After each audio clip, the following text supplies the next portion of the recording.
वज़ीर आज़म शहबाज शरीफ ने कहा है कि दुश्मन घात लगाए बैठा है। मुल्क के खिलाफ साजिशें बुनने वालों और उनके सहूलतकारों के हाथ में का वक्त आ चुका है। अच्छा मौका है कि पाकिस्तान ने सलामती कौंसिल में गैर मुस्तकिल रुकन की हैसियत से 2 साल के लिए जिम्मेदारी संभाल ली है। सरहद पार से पाकिस्तान पर चंद रोज कबल जो हमला हुआ, इसका मुंह तोड़ जवाब दिया गया। यहाँ पर इनके जो लोग मौजूद हैं, इसका हमें अच्छी तरह इल्म है कि किन ममालिक से इन्हें सपोर्ट मिल रही है। फितनतुल खवारिज के भी मुकम्मल सफाया करने का वक्त आ चुका है।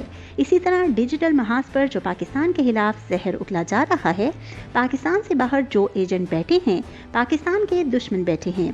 पिछले चंद हफ्तों में जो कुछ हुआ, इस्लामाबाद पर जो यलगार और चढ़ाई की गई, इस पर सोशल मीडिया में जो झूठ का तूफान उठाया गया, हालिया वक्तों में इसकी नज़ीर नहीं मिलती। इसे अगर हमने ख़त्म ना किया तो हमारी तमाम काविशें बर्बाद हो जाएंगी। हम सबको ये याद रखना होगा कि मुल्क की खातिर फोर्सेस जो कुर्बानियां दे रही हैं, ये रायगान नहीं जाएंगी।